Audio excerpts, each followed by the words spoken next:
Hello, lovely people. Thank you so much for tuning in. It's Hila here, Saturday Night Stitch, and I hope that you are having a fantastic day wherever you are.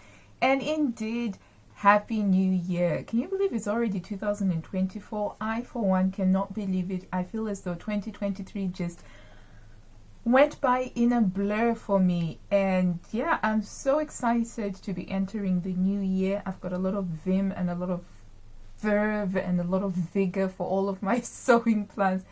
That being said, today's video is about my sewing plans from the January 2024 issue of Burda, of which I've got two things that I want to make from there: skirt number 114 and top number 122. Both of them were from the same styling section, the seaside section that just had my newest favorite Burda model. It's really happy section, which I really like when I'm looking for sewing inspiration. I want to look at people that look as though they're happy wearing the clothes that they are wearing. Little rant over. So these are the two things that I picked, particularly because I think that these are suited to winter. As I've explained before, for me personally, because of my poor circulation, I always have to be really well wrapped up in winter. So I can't focus too much on style, much as I would want to. The main thing there has to be staying warm enough, and I think that these would suit. So with the skirt, my initial thought was that I wanted to make it in a wool fabric, in a wool type fabric. And I have this fabric here to show you that I got from Pounds Fabrics sometime last year, but I didn't do a haul on it. I forgot to do a fabric haul for it. But I thought that a wool would be nice because it would, it's long enough to be worn with boots or with my hunter wellies that I tend to wear a lot of in winter. And it will just give me a bit of a variation. Currently, my wardrobe is made up of mostly two sorts of overall looks. One is the sweater dress look, of which I wear the South Bank sweater dress, and it's really brilliant, and I'll wear that with my thermals underneath, and it works quite well. The other one is I will do the skinny jeans with my thermals and a jumper, a woolen jumper over it. And it's quite nice, but I've just gotten to that point in the season where I just want to have something else, a third option, and I miss wearing skirts. I love dresses. Those are my preferred. That's what I love wearing the most, and that's what I love sewing the most. And I know that it's a little bit impractical for me to make a fit and flare style dress or a maxi dress. It just won't work with the particular season that I'm in. But I thought a woolen skirt would work. And this has also been inspired by watching Margaret Rutherford's Miss Marple films from the 1960s, directed by George Pollock.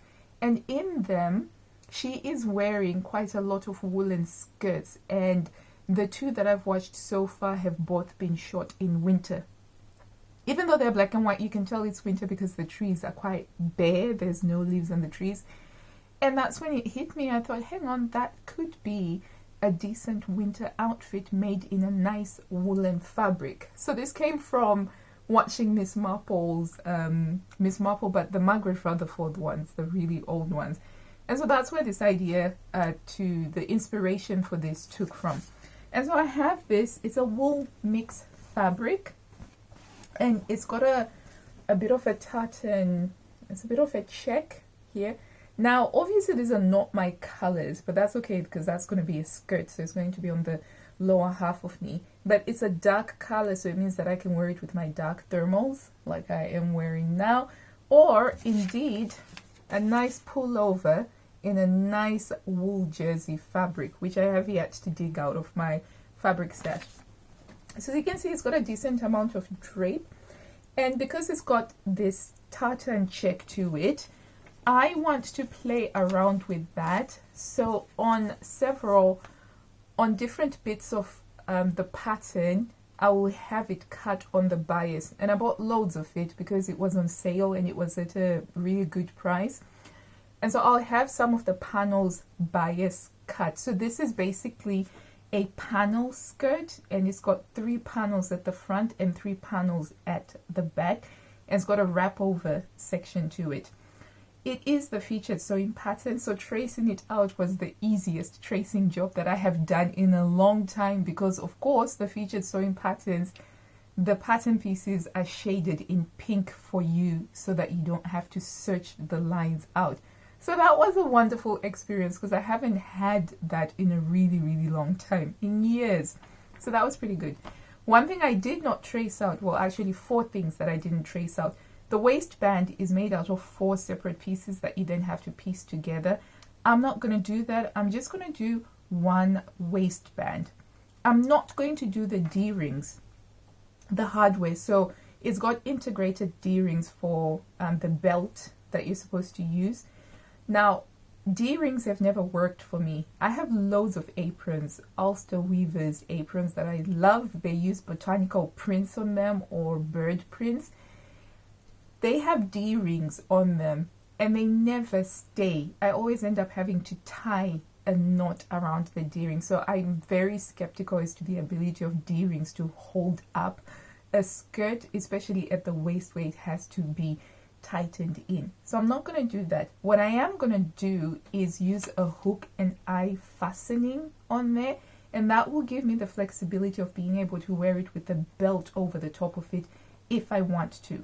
So I'm happy about that. I'm still exploring how I can add pockets to this, just to add a little bit more practicality to it.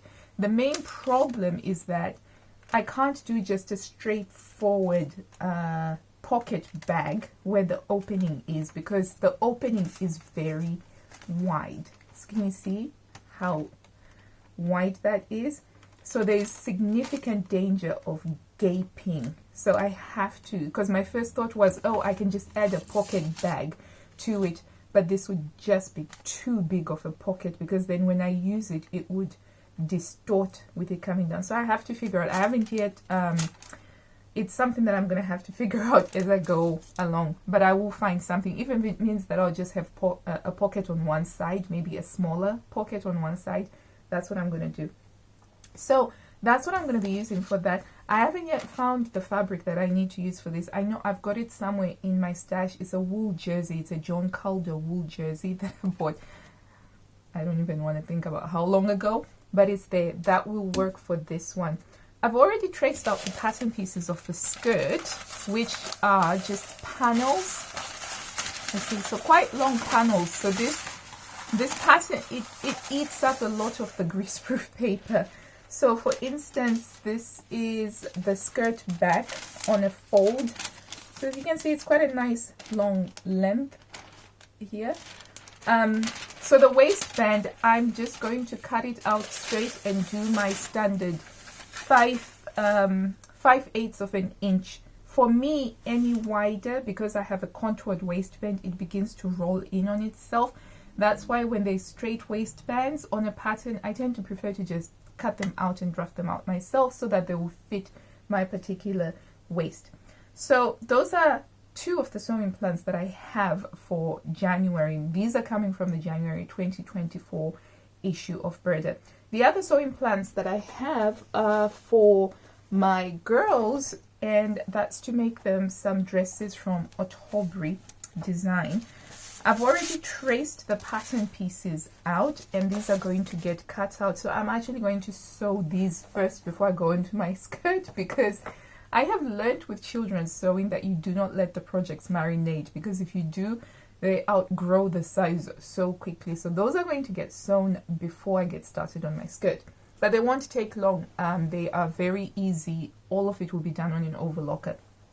And I'm using this French terry fabric that I got from Pounds Fabric. So it's a really nice, decent weight. It's Digital Collection J Flowers by Poppy Europe. So that's the back of it. So very nice and very cozy. And then it's got just these lovely colors on it, which I think it's going to be quite a lovely one for them. And it's from this Ottobre 6 2008 issue. Ottobre design magazines are really good for kids because they take them all the way up to older teenage years, and I'm finding that these were good investments because I bought these a long time ago when they were still babies. Effectively, I discovered Ottobre when my twins were babies, and now they're 10 years old. So those are the sewing plans that I have to share today, and I will update you on how I got on with those in a couple of weeks or so, but do keep an eye on my shorts. I'm gonna try and keep, you know, little snippets and things that I'm getting on with on the shorts there, just to make things a lot more fun and a lot easier, and to keep me accountable as well. So until I see you next time, lovelies, if you've stayed until the end, thank you. I really do appreciate you. Happy sewing, and I wish you blue skies, good health, and happiness. Bye.